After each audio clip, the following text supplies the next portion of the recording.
una anciana que había enterrado su corazón junto a su familia. Hizo un juramento que una joven madre, desesperada, estaba a punto de romper sin saberlo. Cuando sus fuerzas se apagaron y el camino se convirtió en una sentencia, Elena solo atinó a arrodillarse en el polvo, abrazando a su hija recién nacida. Lo que no sabía era que la figura solitaria, que se acercaba desde la casa, medio derruida, cargaba con un dolor tan profundo que su compasión se había secado hacía décadas. El destino, sin embargo, tenía preparado un milagro para dos almas destrozadas. Si alguna vez has creído que la esperanza se extingue, quédate, porque esta historia te demostrará que la luz aparece en los lugares más oscuros, en los instantes en que todo parece perdido, y la humanidad se nos presenta en su forma más cruda y a la vez más tierna.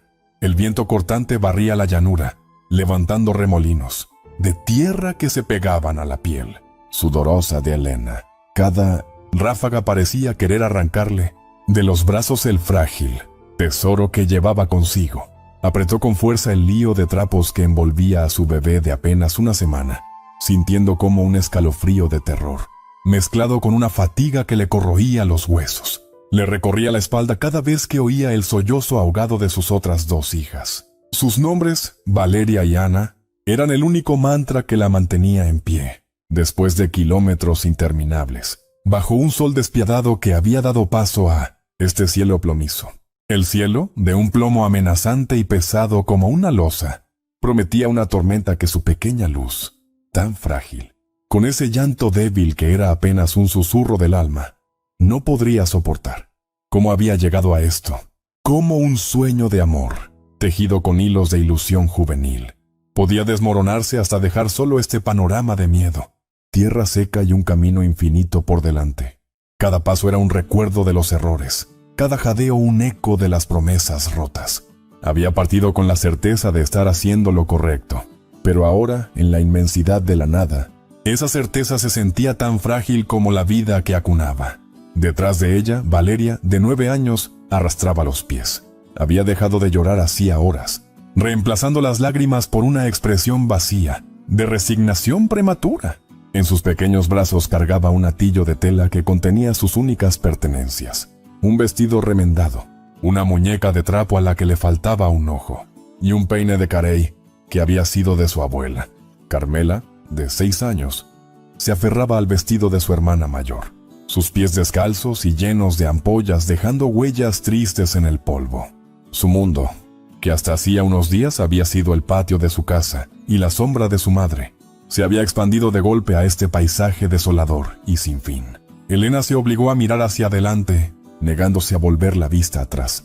No fuera que la tentación de regresar a la conocida miseria fuera más fuerte que el terror a lo desconocido. Pero en su interior, una voz cruel y familiar susurraba que había cometido un error imperdonable, que condenaba a sus hijas a una muerte lenta en este erial por su propio orgullo herido. Había sido joven, terriblemente ingenua, cuando conoció a Mauricio en una fiesta del pueblo. Él, con su sonrisa fácil y sus historias de un futuro próspero en la ciudad, había parecido la encarnación de la salvación frente a la pobreza gris y monótona de su infancia. Sus promesas resonaron como campanas de libertad en los oídos de una muchacha que anhelaba algo más.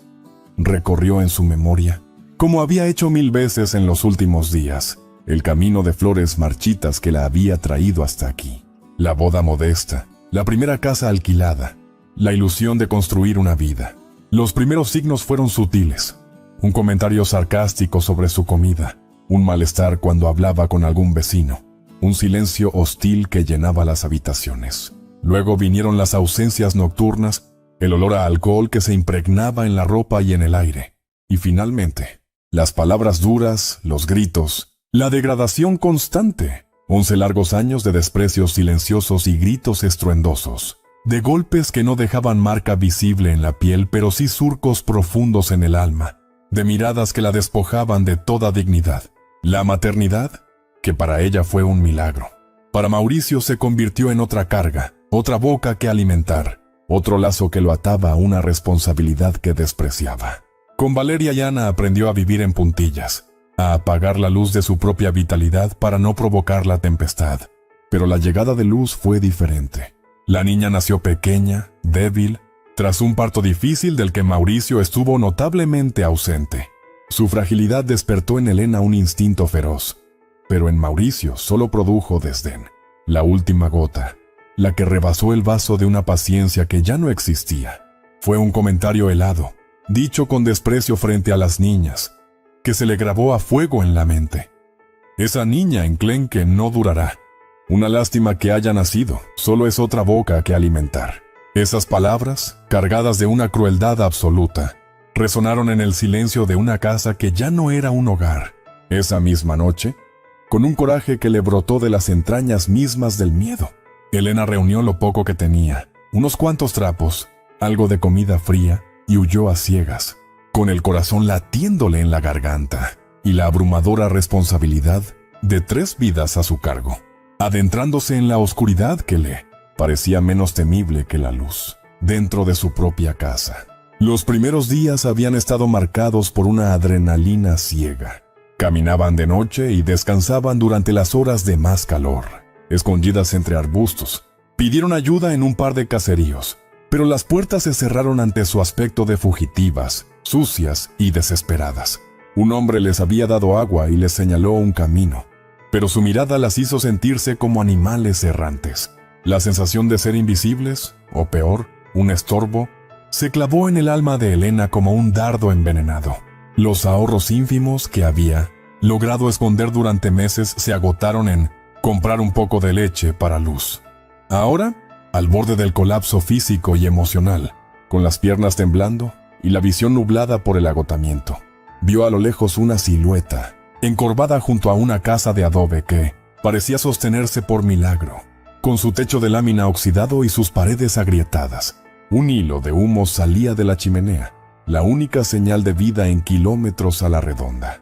«Miren allí», murmuró con voz ronca, intentando inyectar una chispa de optimismo que no sentía. Era un último intento, un acto de fe desesperado. Si esta puerta también se cerraba, no sabía qué haría. Quizás, pensó con un horror lúcido, simplemente se sentarían a esperar el fin bajo la lluvia. La puerta, de madera carcomida por el tiempo y los elementos, se abrió tras unos segundos eternos, con un chirrido prolongado que sonó como un lamento. La mujer que apareció en el marco tenía el rostro surcado por una cartografía de arrugas profundas, mapas de una vida dura, y los ojos eran como 2 pozos de una tristeza infinita, de un dolor tan asimilado que se había convertido en parte esencial de su ser. Vestía un vestido largo y oscuro, y un chal negro le cubría los hombros. Su cabello, blanco como la nieve, estaba recogido en un moño tan apretado que parecía estirar la piel de su frente. «¿Qué buscan?», le preguntó con voz áspera, sin calidez, sin hostilidad, solo una profunda fatiga existencial. La súplica de Elena brotó entre lágrimas que ya no podía contener, arrastrando consigo la poca dignidad que le quedaba. Refugio por una noche, solo por una noche, un rincón donde su bebé no se enfriara hasta la muerte. El silencio que siguió fue más aterrador que cualquier rechazo verbal. Fue un abismo de incertidumbre, en el que Elena sintió que se desvanecía. La anciana las observó, una por una, con una mirada que pesaba, medía, evaluaba. Sus ojos se detuvieron en el bulto que era Luz, y por un fugaz instante, algo se quebró en la dureza de su expresión, como si una sombra de un recuerdo doloroso cruzara por su mente. Sus dedos, nudosos y deformados por el reuma, se aferraron con fuerza al bastón. Pero entonces, en un movimiento lento y calculado, la anciana dio un paso atrás, ampliando el espacio del umbral. «¿Pasen?». 2 palabras simples, secas, que cambiaron la trayectoria de todo lo que seguiría. El interior olía a leña quemada, a hierbas secas colgadas del techo, a tiempo detenido. Era pobre, escasamente amueblado, pero había un orden meticuloso, una limpieza que hablaba de un orgullo profundamente arraigado incluso en la miseria. La luz era escasa, filtrada por pequeñas ventanas con vidrios sucios. En un rincón había un catre con una colcha remendada, y en el centro de la única habitación, una mesa de madera llena de marcas y un fogón de piedra donde brillaban las brasas. La anciana, que luego dijo llamarse Doña Consuelo, les dio caldo caliente en cuencos de barro desconchado. Sin mirarlas a los ojos directamente, como si el gesto fuera automático, un ritual aprendido y vaciado de significado. Para Elena y sus hijas, ese caldo simple de verduras supo a un manjar divino, a vida que regresaba a sus cuerpos exhaustos. Valeria y Ana lo sorbaron con avidez, temblando de frío y agradecimiento. Doña Consuelo observaba desde su silla, inmóvil, su rostro una máscara impenetrable. Esa noche, mientras sus hijas dormían un sueño profundo y agotado, en un rincón sobre unos petates que la anciana había sacado, Elena, acosada por la gratitud y la necesidad de justificarse, confesó su verdad entre susurros. Le habló de los años de humillación, del miedo constante, de la última frase cruel. Doña Consuelo escuchó en silencio, inmóvil, sus ojos grises fijos en las llamas bajas del fogón. Al final, tras un momento que se extendió hasta hacerse casi tangible, extendió una mano temblorosa y nudosa y la posó sobre el hombro de la joven. Su voz, cuando salió, era áspera pero con un deje extraño, casi de reconocimiento. Los hombres rotos por dentro, llenos de amargura y cobardía, solo buscan romper a otros para sentirse completos. Hiciste bien en marcharte. Una madre que se queda donde la destruyen no puede criar hijas fuertes. En ese momento, Elena comprendió que a veces la salvación llega disfrazada de un techo viejo, un cuenco de caldo humeante y unas palabras duras que, por primera vez, validaban su dolor. La mañana siguiente, con la luz grisácea filtrándose por las rendijas, Elena se preparó para partir, cumpliendo su promesa. Ayudó a limpiar, arregló a sus hijas con solemnidad, sintiendo el peso de la incertidumbre que las esperaba afuera.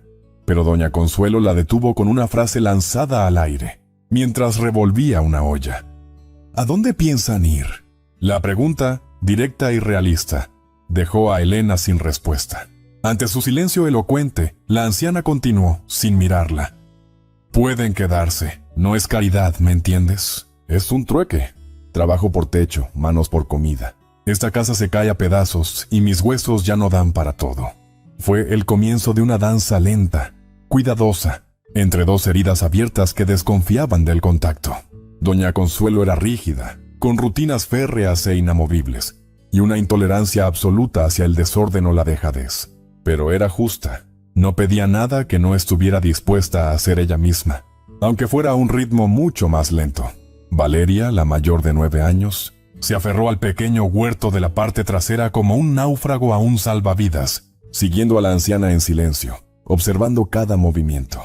Ana, la mediana de 6, encontró consuelo y propósito en las pocas gallinas escuálidas del corral, dedicándoles atenciones que pronto se tradujeron en más huevos. Y la pequeña Luz, su llanto nocturno, persistente y desgarrador, solo se calmaba cuando era doña Consuelo quien la tomaba en brazos y comenzaba a caminar lentamente por la habitación, tarareando canciones de cuna tan antiguas que las palabras se habían perdido, dejando solo melodías que arrullaban desde el inconsciente. Puede una casa que ha estado vacía de amor y risas durante 30 años, que se ha alimentado solo de silencio y recuerdos dolorosos, volver a llenarse de vida, de ruido, de futuro? Las semanas se volvieron meses en un ritmo marcado por el sol, la lluvia escasa y el trabajo duro. Cada día era una lección de supervivencia y de descubrimiento mutuo.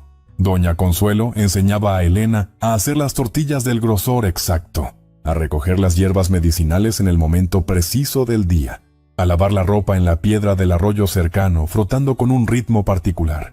Elena, por su parte, trajo una nueva energía, una disposición a hacer las cosas de manera diferente que al principio chocaba con la terquedad de la anciana, pero que poco a poco se fue integrando.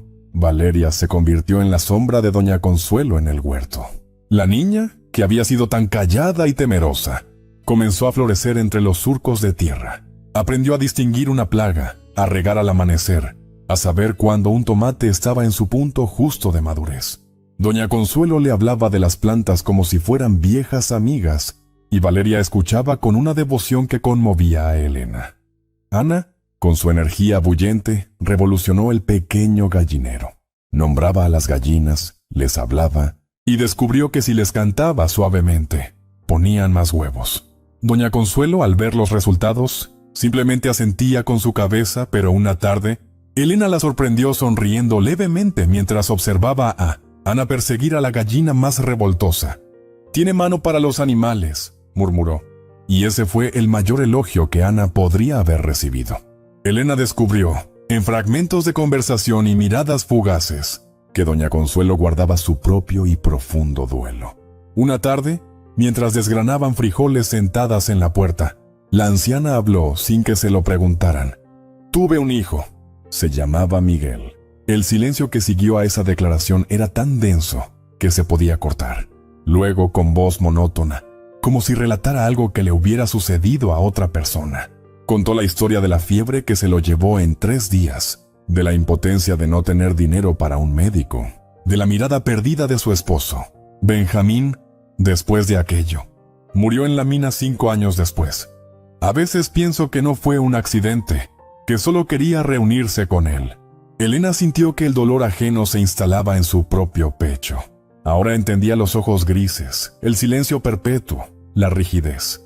Doña Consuelo no solo había perdido a su familia, se había convertido en un monumento viviente a su memoria, encerrándose en su dolor como en una fortaleza. Había sepultado su corazón junto a ellos y vivido como un espectro en su propia casa, atrincherada en el dolor, hasta que una familia hambrienta y asustada tocó a su puerta. La confianza entre ellas fue creciendo como una enredadera tenaz, lenta pero constante, arraigando en pequeños gestos. Una taza de café dejada al lado de la otra, un quehacer hecho sin que hubiera que pedirlo, un silencio compartido que ya no era incómodo. En una tarde tranquila, mientras el sol dorado iluminaba el polvo en suspensión y las niñas jugaban afuera, doña Consuelo se dirigió a un armario viejo que Elena siempre había visto cerrado. Con dificultad, abrió las puertas chirriantes y comenzó a sacar objetos envueltos en telas. Finalmente, arrastró un secreto del rincón más oscuro, una máquina de coser antigua de pedal, cubierta de polvo pero con detalles dorados que aún brillaban tenuemente.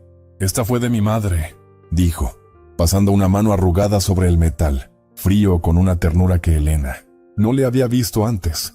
Ella era una costurera fina, cosía para las señoras del pueblo. Yo nunca tuve el mismo talento, o quizás nunca quise tenerlo.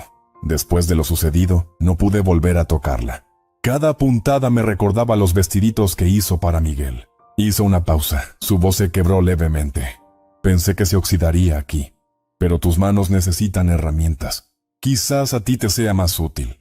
En ese gesto de entregar un objeto cargado de historia y dolor personal, Elena vio claramente un puente de confianza, tendido sobre el abismo de la soledad de la anciana. No era solo una máquina, era una herencia, una oportunidad y un acto de fe monumental. Comprendió entonces una verdad fundamental. La familia no es solo la sangre que corre por las venas, es, sobre todo, el hogar que se construye ladrillo a ladrillo, puntada a puntada, con las manos rotas de quienes deciden unir sus destinos. Elena limpió y aceitó la máquina con un cuidado casi religioso. Pasó días practicando, recordando las lecciones básicas de su propia madre, hasta que sus puntadas fueron parejas y firmes. El sonido rítmico del pedal se convirtió en la banda sonora de sus tardes. Con esa herramienta venerable, empezó un pequeño negocio. Comenzó remendando la ropa de la propia doña Consuelo. Luego probó su suerte con algunos vecinos lejanos. Su primera clienta fue la dueña de la tienda del pueblo más cercano, una mujer robusta y práctica llamada Teresa. Al principio escéptica, al ver la calidad del trabajo y escuchar que vivían con doña Consuelo, un hombre que inspiraba un respeto antiguo en la región, le dio una oportunidad. Cada moneda que ganaba era una semilla diminuta pero poderosa de independencia, de autonomía, de un futuro que por primera vez se vislumbraba no como una huida, sino como una construcción. Elena dividía religiosamente el dinero, una parte para la casa, otra escondida en una lata enterrada, en el huerto para las emergencias que sabía que llegarían. La casa misma empezó a cambiar, a florecer. Con los primeros ahorros, compraron tejas nuevas para las partes más dañadas del techo. Luego, cal para sellar las grietas más ominosas en las paredes de adobe. Elena compró tela azul y blanca y cosió cortinas para las ventanas, que le daban un toque de frescura y color al espacio antes tan sombrío. Y las risas, primero tímidas, luego cada vez más frecuentes y sonoras, resonando en cada rincón, que durante décadas solo había conocido el crujido del amadero y el suspirar del viento. Doña Consuelo comenzó a sonreír.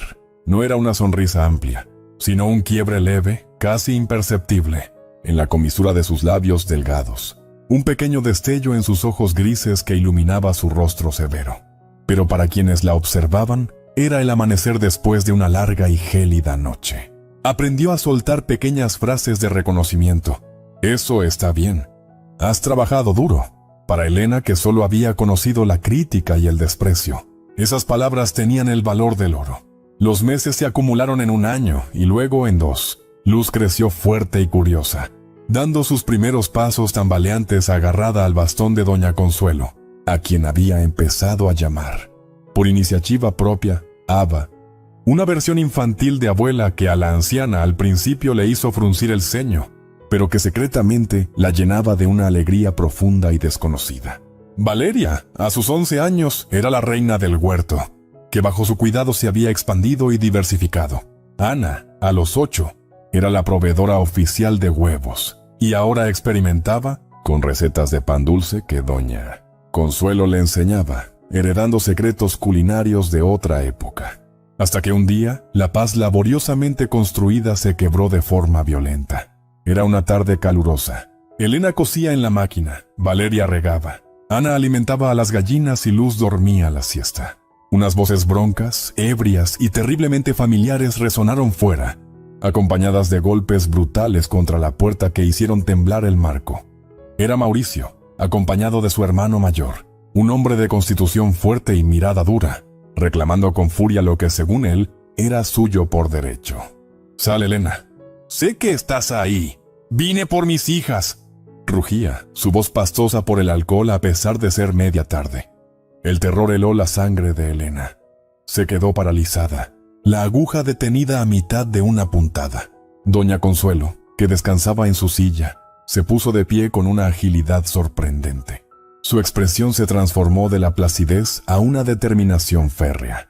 Con su bastón de madera nudosa, en una mano y una autoridad que emanaba de décadas de existir estoicamente, se plantó firmemente en el marco de la puerta, bloqueando la entrada. «Aquí mando yo», dijo con una voz fría, clara y cortante como el filo de un cuchillo, y no tembló. Los ojos grises, ahora llenos de un fuego antiguo, clavaron a Mauricio. «No hay nada tuyo aquí. Lárguense».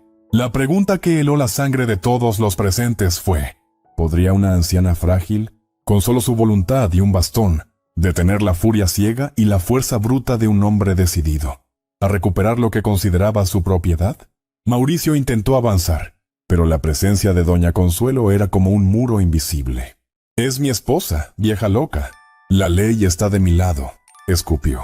Doña Consuelo no cedió ni un centímetro. «La ley también conoce a los borrachos que maltratan a su familia.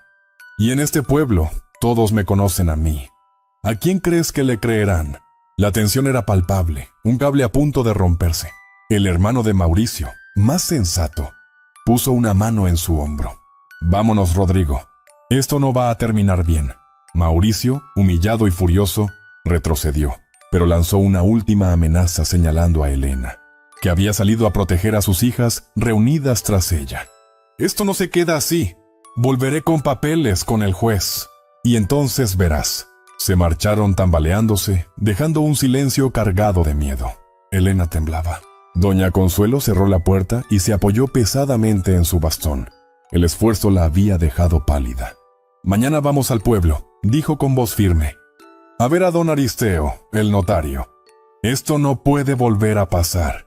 La batalla legal que siguió fue larga, desgastante y amarga.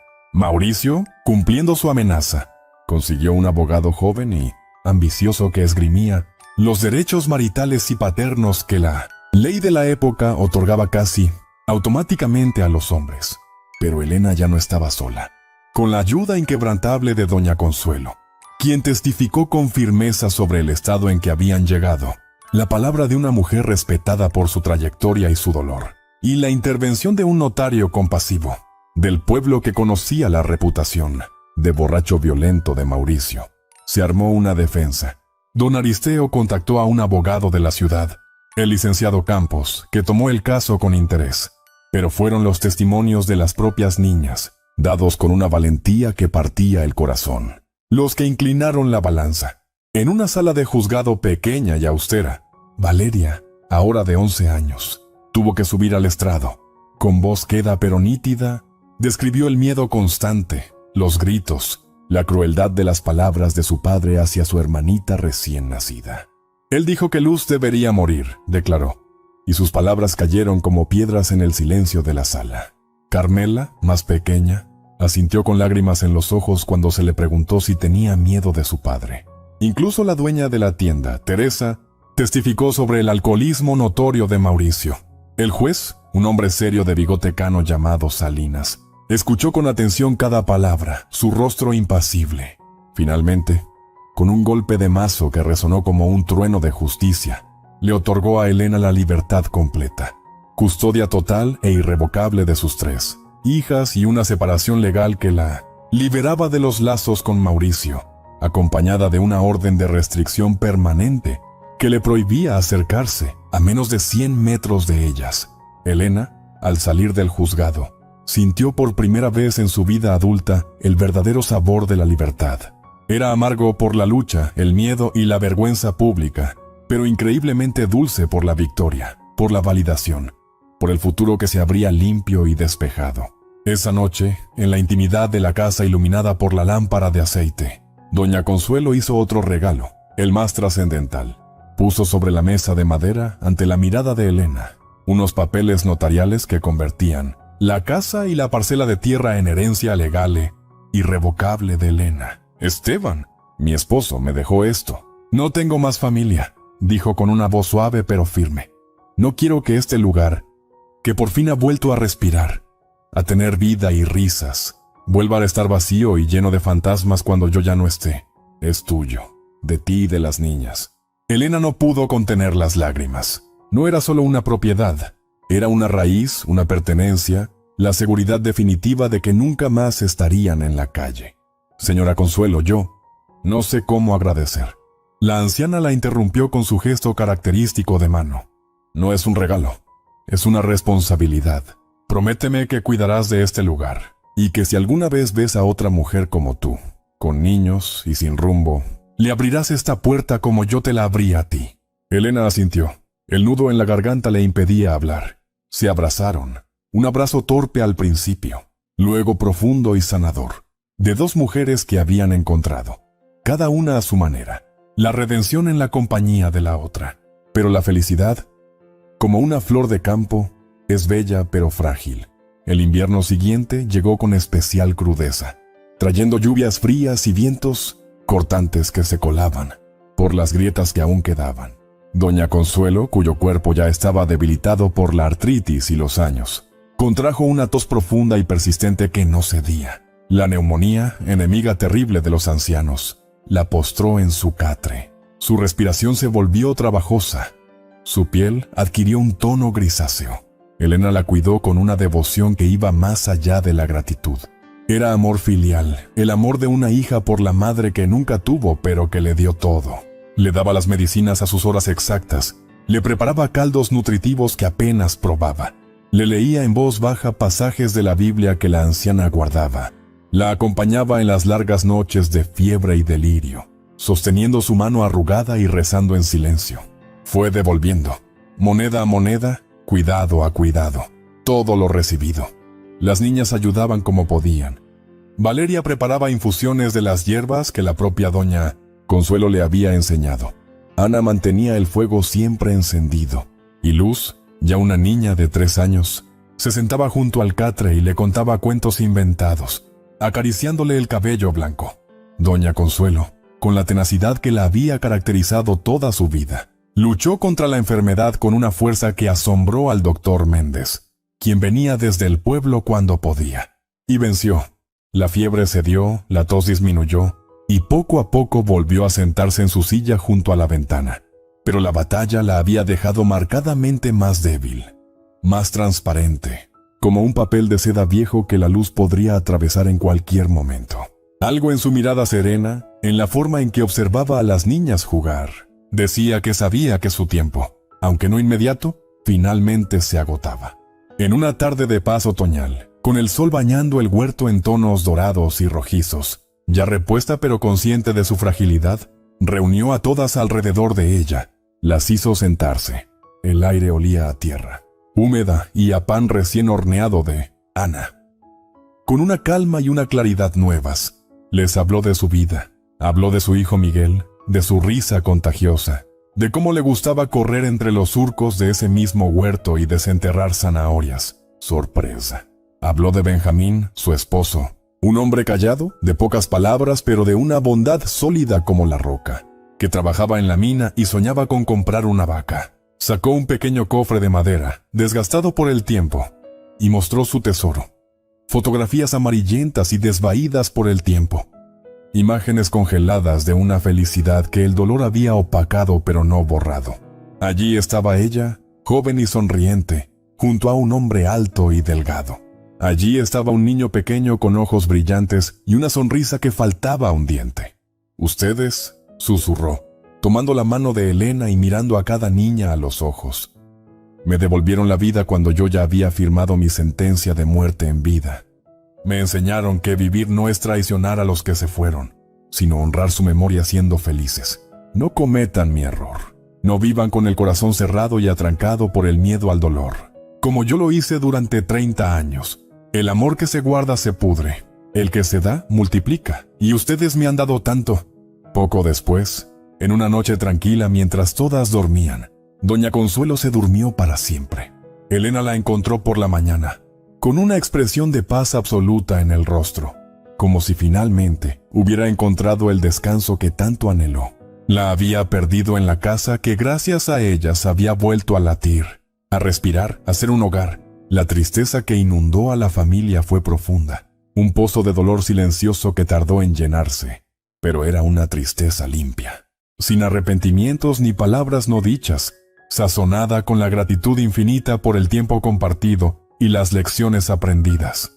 Los años pasaron, suaves e implacables, cicatrizando la herida de la pérdida con el bálsamo del recuerdo amoroso. El pequeño taller de costura de Elena, que comenzó con remiendos y arreglos, prosperó hasta convertirse en un referente en el pueblo y las comunidades, aledañas por su calidad, su honestidad y los precios justos. Las mujeres llevaban sus telas para vestidos de fiesta, los hombres sus pantalones para remendar, las madres los uniformes escolares para confeccionar. Elena, con ayuda de Valeria, que había desarrollado un talento excepcional para el diseño, amplió el negocio.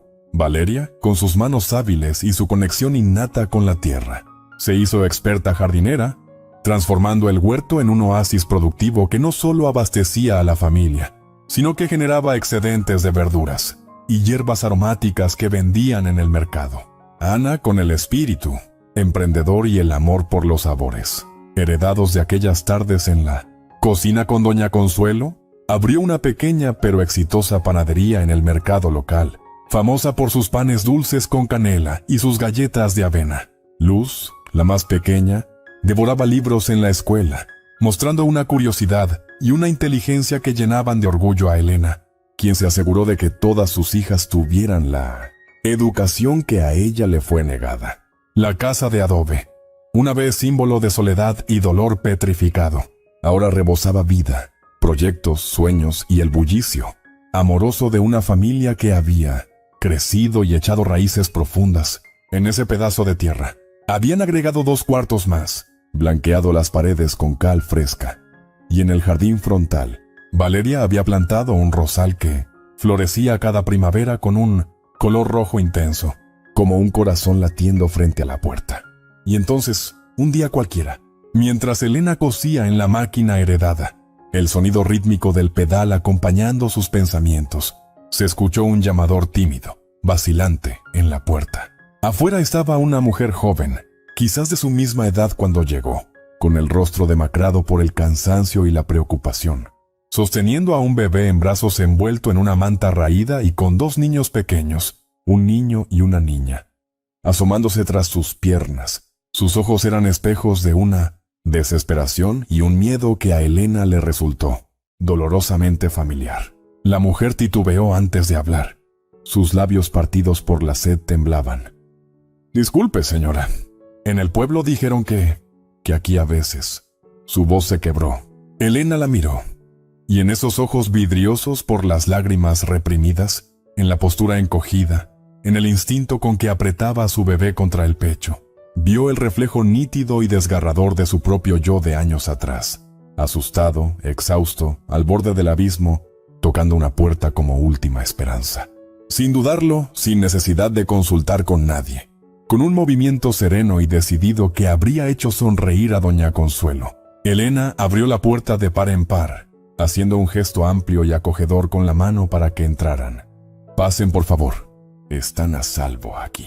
Porque había aprendido, en el curso más duro y hermoso de su vida, que el amor más poderoso, el único que realmente redime, sana y trasciende, es el que se recibe generosamente en la oscuridad más profunda y, sin falta, se tiene el coraje y la obligación moral de pasar a otros cuando por fin se tiene un poco de luz para ofrecer. El círculo se cerraba y, al mismo tiempo, se abría eternamente. La casa de doña Consuelo, ahora su casa, seguía siendo un refugio, un faro, un testimonio silencioso de que las historias pueden tener un nuevo comienzo y que a veces la familia más fuerte es la que se elige y se construye con las piezas rotas del destino.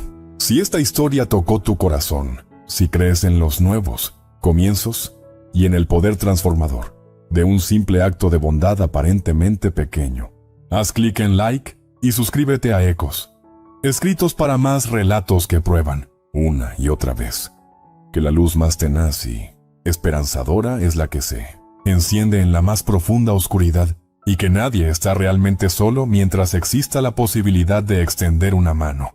Déjame en los comentarios con la palabra refugio y cuéntame qué momento, qué giro, qué personaje te llegó más adentro, resonando en tu propia experiencia o en tu fe en la humanidad. Y recuerda, nunca subestimes el poder infinito que tiene el gesto de abrir una puerta, o el valor monumental de atreverse a cruzar una cuando es lo único que te queda. Tu siguiente capítulo, lleno de esperanza, posibilidad y conexión humana, empieza precisamente ahora.